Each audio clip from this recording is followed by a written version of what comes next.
오늘 아침 우리에게 주시는 하나님의 말씀, 누가복음 2장 10절 말씀입니다. 2장 10절 함께 읽습니다. 천사가 이르되 무서워하지 말라.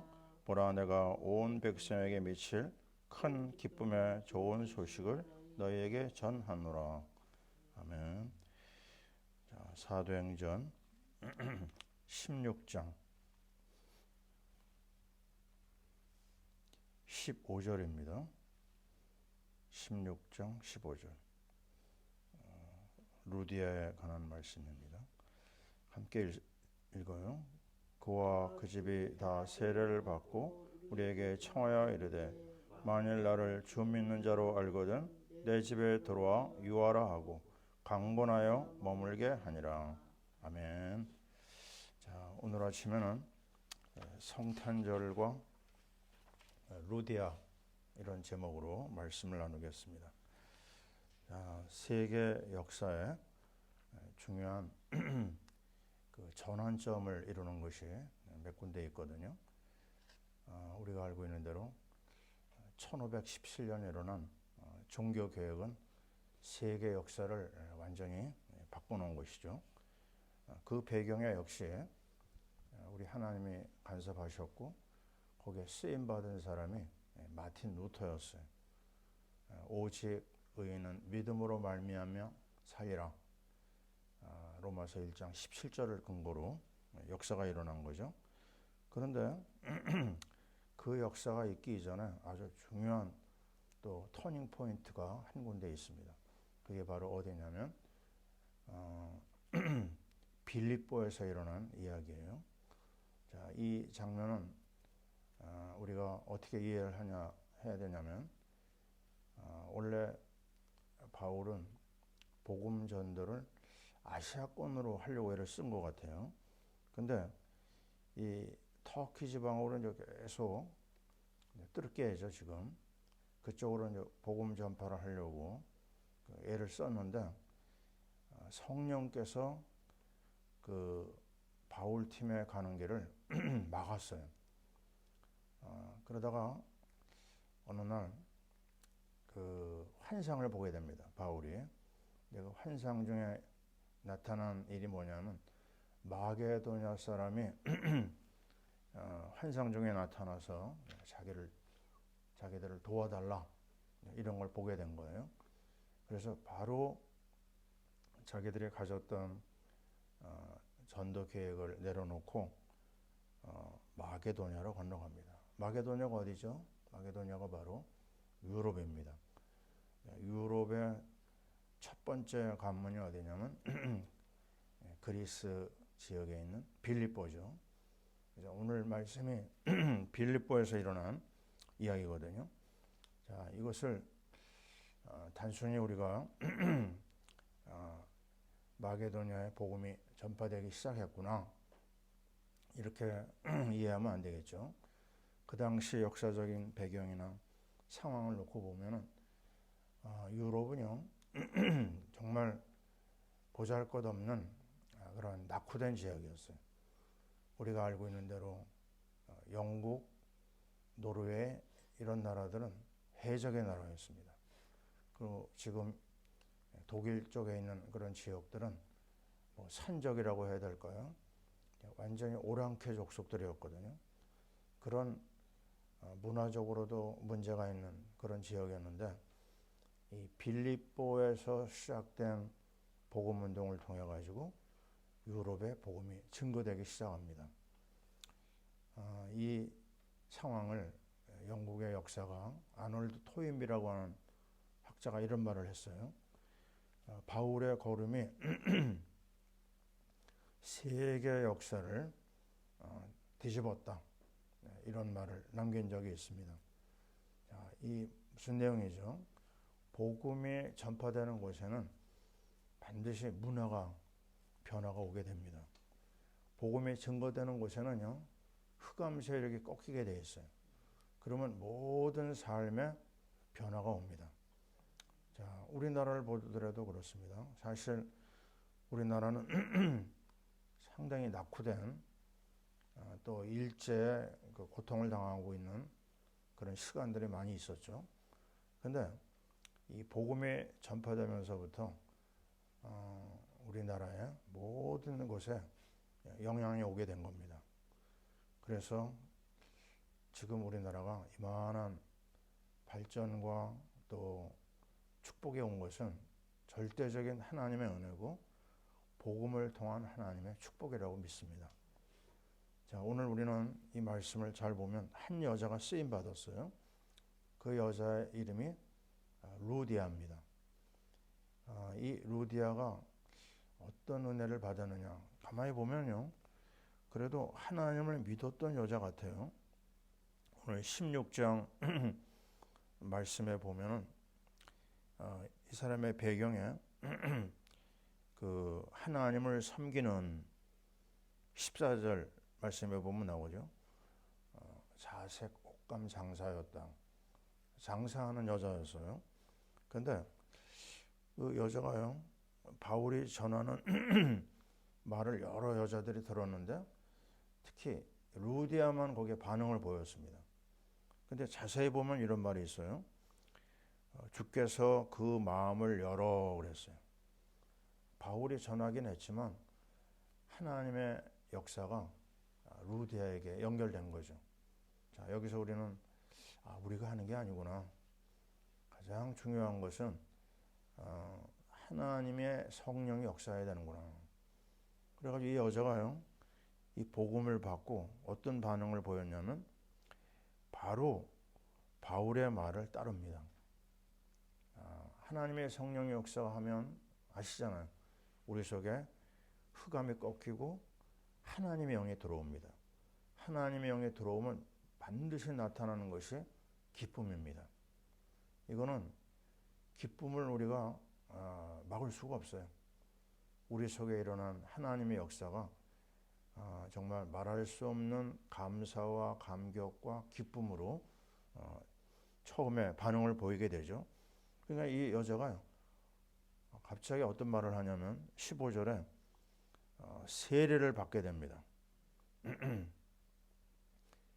바울이 제시한 게 아니고 그 루디아가 먼저 요청을 했어요. 세례를 받게 해달라.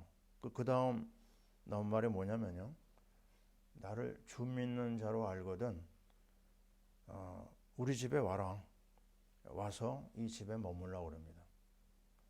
처음에 좀 멈칫멈칫하니까 강권하여 머물게 아니라, 이게 헌신입니다. 헌신은 내 속에서 우러나는 거거든요. 이런 간절함이 어디서 올까요? 이것도 역시 우리가 만드는 게 아닙니다. 하나님의 은혜거든요. 그래서 이 여자가 이 일에 참여하면서 아주 놀라운 일이 일어납니다. 단순히 그 루디아의 집에서 만남이 시작되고 예배가 시작됐다, 그 정도가 아니고요, 그 집이 가정교회가 시작됩니다. 이걸 우리는 보통 유럽의 첫 번째 교회다 이렇게 얘기를 합니다. 루디아의 집이. 루디아의 집이 예배 드리고 그냥 만나고 그런 정도가 아니고요. 자, 조금 넘겨볼게요. 16장 40절을 한번 같이 읽겠습니다. 40절. 두 사람이 옥에서 나와 루디아의 집에 들어가서 형제들을 만나보고 위로하고 가니라. 아멘. 루디아의 집이 뭐가 됐다고요? 교회가 됐습니다. 루디아의 집이 뭐가 됐어요? 바로 중요한 사도들의 선교 센터가 된 겁니다. 훈련 센터가 된 거예요. 여기 바울과 실라가 복음 전하다가 붙잡혀가지고 감옥에 들어가거든요. 근데 감옥에 들어가서 하나님의 은혜와 능력으로 거기서 나오게 됩니다. 그리고 나서 그 두 사람이 어디로 바로 갔느냐? 바로 루디아의 집에 간 거예요. 그래서 하나님이 어떤 은혜를 주셨고 어떤 말씀의 역사가 있었고 하나님의 계획이 뭐고 이런 것을 그 사도들이 모인 그 현장에서요, 성도들이 모인 현장에서 간증합니다. 보고회를 가진 거죠. 그래서 그 루디아의 집은 아주 중요한 세계 복음화의 발판이 되는 거예요. 바로 그것이 뭐죠? 그걸 우리는 미션홈이라고 합니다. 말씀과 기도와 전도의 현장을 확인하는 것이에요. 그리고 그 미션홈은요, 하나님의 은혜를 나눌 뿐만 아니라 삶의 규모까지도 확립해주는 중요한 장소가 됩니다. 자, 우리는 오늘 이 한 여자 루디아와 그 집에 일어난 그 놀라운 역사를 보게 되는데요. 자, 우리는 이걸 잘 보면은요, 이 배경에는 하나님께 쓰임 받은 바울이 있는 거죠. 바울 팀이 있고 또 거기에 루디아가 참여를 하고요. 그 루디아 일로 인해 가지고 그 지역에 하나님의 역사가 일어났다는 겁니다. 자, 우리는 여기서 중요한 것을 보게 됩니다. 그건 뭐냐면 하나님께서 미리 모든 일을 준비하시는데요. 가장 중요한 것은 가정이 쓰임 받는다는 겁니다. 가정이 어디서부터 출발하느냐? 한 사람에게서 출발해요. 한 사람이 변화되면 사도행전 16장 31절, 이것도 역시 빌립보 지역에서 나온 유명한 말이죠. 주 예수를 믿으라. 그리하면 너와 내 집이 구원을 받으리라. 얼마나 귀한 말인지 몰라요. 저는 이 약속의 말씀을 가지고 우리 아버지의 구원을 놓고 17년 기도했던 기억이 납니다. 역시 하나님의 말씀은 확실하죠. 우리 아버님이 구원을 받으시고 하나님 나라 가셨는데요. 맞습니다. 가정 살리는 것은 한 사람이면 됩니다. 근데 한 가정을 살리는가 했는데 그게 아니고요. 빌립보를 살렸어요. 빌립보에서 끝난 게 아니고 전 유럽을 살린 역사가 바로 여기 한 여자에게서 일어난 것을 우리는 기억합니다. 물론 그 배경에는 바울이 있는 거죠. 그래서 우리는 이 사실을 다시 한번 확인하는데요. 사도행전을 읽을 때요. 빌립보 지역을 우리가 보고 있잖아요. 그러면 반드시 어디와 연결해야 될까요? 서신서입니다. 빌립보서와 연결을 해야 돼요. 그럼 에베소를 우리가 들어가잖아요. 사도행전에서. 그럼 어디를 참고해야 될까요? 에베소서를 참고하면 정확합니다. 데살로니가 지역이다. 데살로니가 전후서로 연결하면 그게 아다레가 돼요. 자, 오늘 이 빌립보를 변화시킨 바울이 가진 배경이 빌립보서라고 했잖아요. 빌립보서가 뭐죠? 기쁨의 서신입니다. 빌립보서가 뭐죠? 그리스도를 아주 잘 표현한 기독론의 대표 서신이 빌립보서예요. 빌립보 3장 8절 우리 얼마나 많이 인용합니까? 빌립보서의 요절이죠. 그리스도를 아는 지식이 가장 고상하기 때문에 우리는 오늘도 하나님 앞에 모든 축복을 받게 된 거예요. 아멘이죠. 그래서 오늘도 우리는요, 맞다. 자, 그리스도 안에 모든 보화가 있구나. 이것을 사실적으로 현장에서 확인한 것이 바로 빌립보 지역입니다. 그래서 우리는 오늘도 빌립보를 통해서 기쁨의 복음을 받았고 또 기쁨의 복음을 받은 우리는 마음의 결심을 해야 돼요. 참 나도 이 아름다운 일에 헌신해야 되겠다. 나아가서 내가 빌립보에서 역사했던 그 은혜를 우리 가정에 내 개인에 어떻게 하면 축복을 누릴 수 있을까? 자, 빌립보서를 한번 보세요. 아주 중요한 장면이 나옵니다. 4장 16절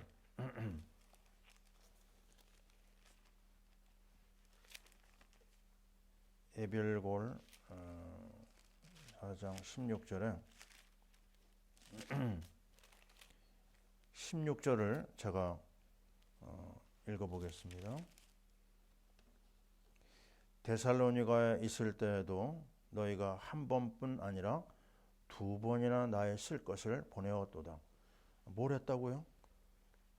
이 빌립보 교회 성도들이 바울이 사역하는 현장을 마음에 두고 계속 기도하다가 선교비를 보낸 겁니다. 2번이나 보냈다고 그랬어요. 17절, 내가 선물을 구한 것이 아니다. 오직 너희에게 유익하도록 풍성한 열매를 구함이라. 18절을 보세요. 내게는 모든 것이 있다. 또 풍부하다. 에바브로 디도편에 너희가 준 것을 받음으로 내가 풍족하니 이는 받으실 만한 향기로운 제물이요 하나님을 기쁘시게 한 것이라. 이겁니다. 우리가 작은 마음을 정말 가지고 선교비를 드린다, 또 주의 종을 섬긴다. 이거는 향기로운 제물이 하나님을 기쁘시게 한 것입니다. 자, 우리는 이 아름다운 일에 쓰임 받아야 될 때가 왔습니다. 하나님이 우리를 통해서 해야 될 일이 뭐냐? 선교입니다. 선교에는 이런 헌신자들이 일어나야 돼요. 브리스가 아굴라 부부가 그랬고 식주인 가요가 그랬습니다. 많은 하나님의 은혜가 성도들의 헌신을 통해서 나타나죠. 하나님이 또 은혜를 주시기 때문에 가능합니다. 그래서 빌립보 지역에 아름다운 역사가 일어났고 거기에 아름다운 섬김이 나타났고요. 은총이 확인되는 걸 볼 수가 있어요. 저희 그 러시아 지역에요. 하나님이 은혜의 역사를 주셨는데 그 중에 잊지 못할 사건들이 많이 있죠. 대구에 있던 어떤 자매가요. 바이올린을 공부하러 저희 빼체르부르크 지역에 왔어요. 근데 오던 잘로 이 학생이 우리를 통해서 복음을 받았고 그 일 이후로 교회를 계속 출석하면서 은혜 받기도 하고 또 성가대에서는 또 바이올린을 또 연주하고 은혜를 많이 받았습니다. 우리 가족에는 다름이 없었어요. 근데 이 자매가 하나님 앞에 이제 은혜를 받다가 어느 날 이런 얘기를 했습니다. 갑자기 나를 찾아와서 이런 얘기를 하는 거예요. 목사님, 나는 이제부터 내가 가장 사랑하는 이 바이올린을 내려놓을 수가 있습니다. 뭐 때문이냐? 그리스도가 나에게는 가장 중요합니다. 자, 음악하는 분은 이해하실 거예요. 무슨 말인지. 거의 음악은요. 음악하는 사람들은 자기 생명이나 다름없어요. 자기 음악을, 자기 악기를 그리스도보다 더 귀하게 여긴다. 이런 고백은요. 보통 사람은 할 수가 없는 겁니다. 그 정도로 복음의 결론을 낸 거예요. 그리고 이 자매가 이런 말 하는 겁니다. 이제부터 나는 목사님을 위해서 중직자가 되어서 목사님의 선교를 돕겠습니다. 입만 열면 이런 얘기를 하네요. 감사하다 그러는데 저희가 한국에 나온 이후로 하나님의 은혜로 영국에 아주 중요한 학교에 들어가게 되고 그 일 이후로 이 자매는 정말 하나님의 축복으로 모든 길이 열리더라고요. 지금까지 영국에서 이 문화사역을 하고 있습니다. 또한 거기서 중요한 독일 사람을 만나가지고 가정을 갖게 된 거죠. 그리고 한번 우리 가정을 또 초청해가지고 영국을 둘러볼 기회도 있었습니다. 얼마나 아름다운 일인지 몰라요. 그러면서 미션홈을 하고 있는데 거기서 중요한 사람들 또 유학생들을 섬기고 있거든요. 이 루디아가 진행했던 미션홈의 새로운 면을 거기서 확인할 수가 있습니다. 그러다가 우리 또 빼세르부르크의 이제 제자의 딸이 영국 런던에 유학을 하게 됐는데 그때 저희가 그 딸을 우리 미션홈을 하고 있는 우리 제자에게 연결을 했거든요. 그리고 나서 그 미션홈에서 은혜를 많이 받더라고요. 그 학생이 정말 삶도 배우고 신앙도 키우고 이번에 그 영국의 대학을 졸업하면서 또 확인한 건데 얼마나 아주 예쁘게 자라는지 몰라요. 믿음도 그렇고 또 전문성에 있어서도 그렇고, 그리고 그 가정에 이 딸이요 얼마나 큰 믿음의 영향을 줬는지 놀라울 정도로 은혜가 많은 걸 보았습니다. 아, 이 미션홈이 이렇게 중요하구나 확인하는 그런 시간을 가질 수가 있었습니다. 자, 우리는 오늘 한 여자, 이 루디아를 보면서요 마음에 새로운 어떤 결심을 좀 해야 될 필요가 있어요. 우리 가정이 단순히 밥 먹고 휴식을 취하는 그런 공간이 아니라 여기서 생명 역사가 일어나야 되겠다. 우리 자녀들을 시대적인 복음 운동의 일꾼으로 키워야 되겠다. 우리 제자가 누굽니까? 우리 자녀들 아니겠어요? 그 자녀들을 복음과 사실적인 삶의 모습으로 키워야 될 현장이 어디죠? 우리 가정입니다. 한번 따라해 볼까요? 우리 집은 미션홈입니다. 네, 맞습니다. 여기서 복음을 심고 삶을 보여주고 하나님이 기뻐하는 시대적인 전도자로 우리는 키워야 될 미션이 있어요. 이거는 우리가 원한다고 되는 건 아니죠. 우리가 바로 하나님 앞에 엎드려야 됩니다. 하나님 앞에 헌신해야 됩니다. 하나님 앞에 내 몸을 드려야 됩니다. 그래서 우리를 통하여 정말 전도와 선교가 사라지고 있는 이 시대에 중요한 전도자의 모델을 키우고 시대적인 일꾼을 키우는 우리의 가정이 되어야 될 줄 믿습니다. 하나님 앞에 모든 영광을 돌리고 복된 하루 승리하시고 또 주일을 준비하는 오늘 하루가 되길 바랍니다. 아멘. 기도하겠습니다. 감사합니다. 오늘 유럽을 살리고 또 한 가정을 살린 루디아의 말씀을 보았습니다. 기쁨의 복음을 받은 한 사람이 어떻게 기쁨의 역사를 이루는지 오늘 우리는 확실한 증거를 보았습니다. 바울에게 시작됐던 이 놀라운 기쁨의 복음이 루디아로 이어지고 또한 빌립보로 이어지고 전 유럽을 살린 이 아름다운 사건을 우리가 날마다 확인하게 도와주옵소서. 하나님께서 우리 놀라운 이 파라 미션 교회를 통하여 파라 미션 선교회를 통하여 선교의 모델되는 일꾼들이 세워지고 미션홈이 세워지게 도와주시옵소서. 주일을 준비하는 복된 하루 되게 하여 주옵시고 전 세계 우리 사랑하는 선교사님들을 축복하여 주시고 이 미션홈의 증거를 주옵소서. 혼란 중에 있는 우리나라를 불쌍히 여겨주시고 하나님 모든 것이 회복되어 세계를 살리는 제사장 국가의 사명을 이루게 도와주옵소서. 이제는 우리 주 예수 그리스도의 크신 은혜와 우리 하나님 아버지의 사랑하심과 성령님의 역사하심이 사랑하는 주의 모든 권속들 위해 우리 선교사님들 위해 그리고 우리 한국 위에 지금부터 영원토록 함께 있을지어다. 아멘.